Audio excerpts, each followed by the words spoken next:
कल आपको मैं पार्श्विक विस्थापन पढ़ा रहा था, अब मैं ज़रा उसको दोबारा पढ़ा रहा हूँ।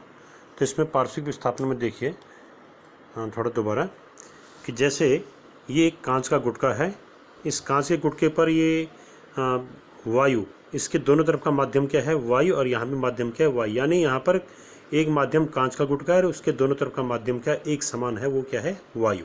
तो जब कांच के गुटके पर ये प्रकाश किरण आपतित हो रही है तो ये अपवर्तन के पश्चात यहाँ पे अपने पथ से थोड़ा विचलित हो गई, और यहाँ पर क्या हुआ, ये क्योंकि सघन से ये विरल माध्यम वायु विरल माध्यम, कांच सघन माध्यम तो विरल से सघन मारी तो थोड़ा अवलंब की ओर झुक गई।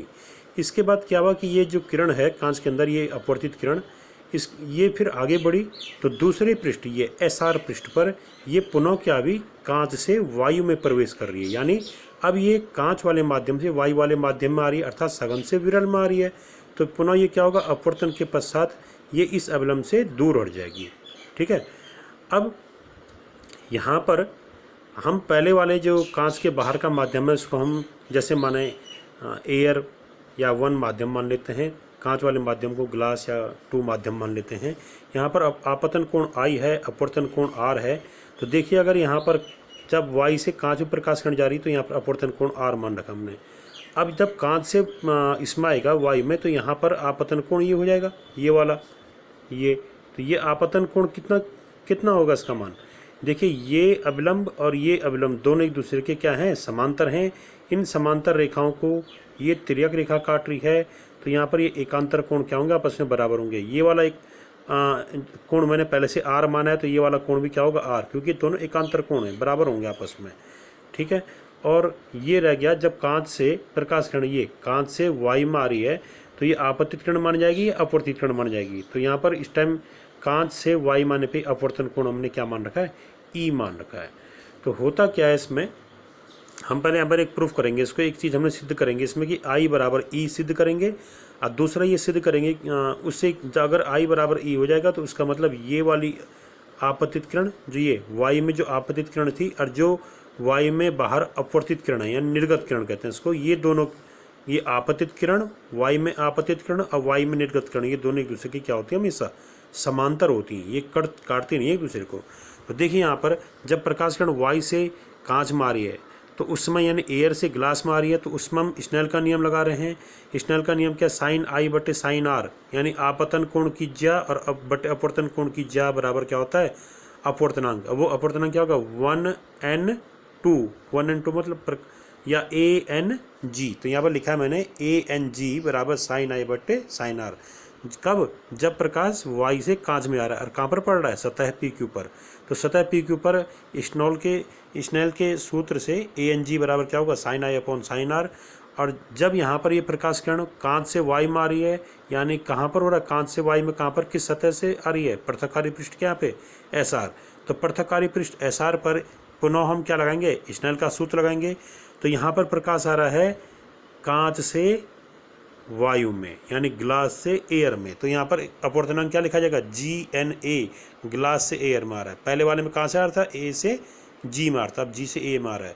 तो इस सतह SR सतह पर स्नेल का सूत्र क्या हो जाएगा GNA बराबर आपतन कोण की ज्या, तो आपतन कोण R है, अपवर्तन कोण क्या है E, तो GNA बराबर हो जाएगा sine R upon sine E। और तब हम क्या कर रहे हैं, इन दोनों समीकरण 1 और समीकरण 2 को गुणा कर रहे हैं, तो ANG गुणा गया GNA बराबर क्या होगा ये साइन I बटे साइन R यहाँ पर लिख दिया, sine R upon sine E यहाँ पर लिख दिया, इनको गुणा कर दिया, दोनों समीकरणों को गुणा किया है।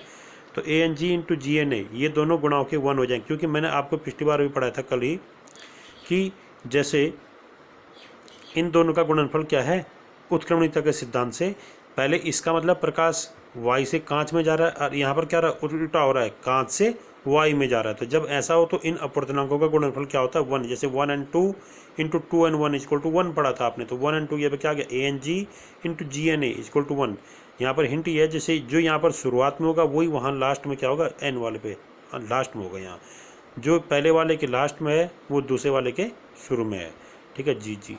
तो ANG इंटू GNA 1 होता है, साइन R से साइन R कैंसिल हो गया, तो 1 इक्वल टू क्या गया sine I upon sine E। तब बज गुणा किया तो sine I equal to sine E आ गया, और तब ये साइन कैंसिल तो I इक्वल टू, जब साइन I बराबर साइन E तो यानी ये आपस में कोण क्या होंगे बराबर होंगे, I बराबर E। I माने वायु में आपतन कोण, E माने वायु में निर्गत कोण या निर्गमन कोण, ये दोनों आपतन कोण और निर्गमन कोण बराबर होते हैं। कब? जब किसी माध्यम के दोनों तरफ का माध्यम एक समान हो, जैसे कांच के दोनों तरफ का माध्यम क्या था? एक समान था। तब इससे यहाँ पर एक चीज़ रह गई थी थोड़ा, इसलिए मैं दोबारा रिपीट किया। मैंने आपको बताया क्योंकि आपतन कोण निर्गत कोण बराबर हो गए, आई बराबर ही, तो इसका अर्थ है कि वाई में आपतित किरण और वाई में जो निर्गत किरण है, ये दोनों एक दूसरे को कभी नहीं काटेंगी, एक दूसरे के समांतर होंगी। और समांतर होंगी तो इनके बीच की जो दूरी होती है, लांबिक दूरी, इनके बीच की लंब खींच दिया मैंने, ये लंब 90 अंश कोण माना, तो इस लंब, इसकी लंबाई को माना हम क्या मान रहे हैं? स्मॉल डी मान रहे हैं इसकी लंबाई को। ठीक है, तो इस लंबाई, इन दोनों समांतर किरणों के बीच की जो दूरी है, इसे कहते हैं पार्श्विक विस्थापन। इसे क्या कहते हैं? पार्श्विक विस्थापन। तो लेटरल डिस्प्लेसमेंट। तो इस डी के लिए सूत्र है यहाँ पे, डी बराबर क्या होता है? तो डी के लिए आप ये फॉर्मूला किताब में होगा लिखा हुआ, डी बराबर टी गुणा गया sine I minus R upon cos R. T क्या चीज़ है? टी है इस कांच की मोटाई। जैसे कांच है, इसकी कुछ ना कुछ मोटाई जरूर होगी, ये टी लिया गया है। ये तो कांच कितना मोटा है जो आपने रखा है, उसकी मोटाई, ये वाली मोटाई। ठीक है, तो कांच की मोटाई ये टी होगी। तो यहाँ पर टी है, आई क्या है? आपतन कोण, आर क्या है? अपवर्तन कोण। तो यानी इन दोनों समांतर किरणों के बीच की जो दूरी है, इसे कहते हैं पार्श्विक विस्थापन। पार्श्विक विस्थापन डी बराबर क्या आ गया? टी गुणा गया sine I minus R. D बराबर टी गुणा गया sine I minus R upon cos R. ठीक है, और पार्श्विक विस्थापन की परिभाषा क्या है? कि आपतित किरण और उसी माध्यम में निर्गत किरण के बीच की जो दूरी होती है, उसे हम पार्श्विक विस्थापन कहते हैं। इससे पता चलता है कि निर्गत किरण आपतित किरण से कितना विचलित हो चुकी है अपने पथ से। ठीक है, थैंक यू। अब मैं जो है आपको इसमें दूसरा वाला पोर्शन पढ़ा रहा हूँ, श्रेणी क्रम माध्यम। देखिए इसमें श्रेणी क्रम माध्यम में ये जैसे यहाँ पर 3 माध्यम लिए मैंने, वायु, कांच और पानी। तो वायु, कांच और पानी में वायु, ये प्रकाश किरण कहाँ से आई? देखिए इसमें वायु से आई और ये कांच में प्रवेश कर रही है, तो थोड़ा अपने पथ से विचलित हो गई। फिर ये कांच से कहाँ आई? पानी में, तो ये अपने पथ से फिर विचलित होकर किसी अन्य दिशा में चलेगी। फिर पानी से कहाँ आई? वायु में, ये फिर अपने पथ से कुछ विचलित हो गई। तो जब वायु से कांच में आएगी तो आपतित किरण ये होगी, अपवर्तित किरण ये होगी। यहाँ पर आपतन कोण आई है, अपवर्तन कोण आर है। फिर जब कांच से पानी में आएगी, कांच से पानी में आने पे यहाँ पर आपतित किरण कांच से जब पानी में आएगी तो यहाँ पर आपतन कोण आई ये हो जाएगा, ये आपतित किरण ये हो जाएगी, अपवर्तित किरण ये हो जाएगी। आपतन कोण कैसे निकालेंगे? कांच से वायु में आने पे आपतन कोण ये होगा, इसका मान क्या होगा? इस R1 के बराबर। अभी पहले भी सिद्ध किया मैंने, ये दोनों अभिलंब एक दूसरे के समांतर होंगे। तो यहाँ पर ये त्रिज्या रेखा नहीं काट रही, तो ये दोनों कोण क्या होंगे? एकांतर कोण होंगे, दोनों आपस में बराबर होंगे। तो ये R1 होगा, ये R1 होगा। तो कांच से वायु में आने पर आपतन कोण R1 है और अपवर्तन कोण हमने क्या मान दिया? R2 मान दिया। अब फिर देखिए, फिर ये किरण जो कांच से वायु में आई, ये कांच से पानी में आई, तो कांच से पानी में आने पर आपतन कोण R1, अपवर्तन कोण R2। फिर ये किरण आगे बढ़ी, फिर पानी से कहाँ रही है? वायु में आ रही है। तो पानी से वायु में आने पे यहाँ पर क्या होगा? आपतित किरण ये हो गई, अपवर्तित किरण ये हो गई, थोड़ा विचलित हो जाएगा अपने पथ से। तो पानी से वायु में आने पे आपतन कोण ये हो जाएगा। तो आपतन कोण कैसे निकालेंगे? ये आपतन कोण इस वाले अपवर्तन कोण के बराबर होगा। क्यों? ये दोनों अभिलंब हैं, इन दोनों अभिलंबों को, ये दोनों समांतर हैं अभिलंब, इनको ये तिर्यक रेखा काट रही, तो यहाँ पर ये एकांतर कोण आपस में बराबर हो गए। तो यानी अगर ये R2 माना था तो ये भी क्या होगा? R2। तो पानी से वायु माने पे आपतन कोण R2 है और अपवर्तन कोण क्या हो जाएगा? I। क्यों? क्योंकि मैंने पहले ही सिद्ध किया था कि जैसे यहाँ पर शुरू का माध्यम और अंत का माध्यम एक है। अभी पार्श्विक विस्थापन में सिद्ध किया, जब शुरुआत और अंतिम माध्यम एक हो तो यहाँ पर ये आपतन कोण कहलाएगा और ये क्या कहलाएगा? निर्गत कोण कहलाएगा।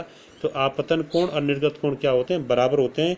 मैंने इसको पहले ई लिखा था तो मैंने ई कुछ टाइम आई लिख दिया। ये हमेशा बराबर होते हैं यदि ये दोनों माध्यम, पहला लास्ट माध्यम सेम हो। ठीक है, और जैसे ये वायु वाली ये आपतित किरण, इसको आगे बढ़ाएंगे और ये निर्गत किरण को आगे बढ़ाएंगे, तो ये किरण और ये किरण एक दूसरे के समांतर भी होगी। ठीक है, पार्श्विक विस्थापन पढ़ाया था। अब देखिए जब प्रकाश किरण एयर से ग्लास में आ रही है, वाई से इसमें एयर से ग्लास में आ रही है, तो यहाँ पर हम स्नेल का सूत्र लगा रहे हैं। स्नेल का सूत्र यहाँ पे मैं लगा रहा हूँ इसमें, ये साइन 1 एंड 2, 1 माने वाई वाला माध्यम पहला माध्यम, 2 माने ग्लास वाला माध्यम, तो पहले माध्यम से किरण दूसरे माध्यम आ रही है, तो यहाँ पर अपवर्तनांक क्या लिखा है 1 and 2 equal to sine I upon sine R1, ठीक है, यहाँ पर अपवर्तन कोण R1 है।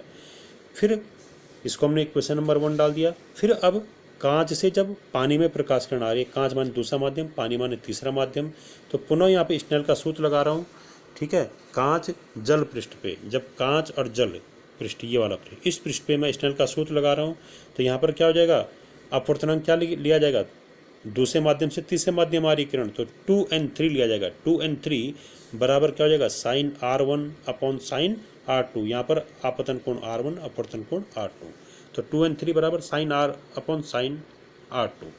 अब तीसरा, पानी से जब वाई मारे प्रकाश किरण, यानी पानी वाई वाले पृष्ठ पर, स्नेल के सूत्र को लगाने पे, ये लगा रहा हूँ मैं जलवायु पृष्ठ पर स्नेल के सूत्र से, ठीक है। तो यहाँ पर क्या हो जाएगा, sign R2 upon sine E, यानी आपतन कोण कीजिए बटे अपवर्तन कोण कीजिए, तो आपतन कोण R2 यहाँ पे, अपवर्तन कोण क्या है E है, तो साइन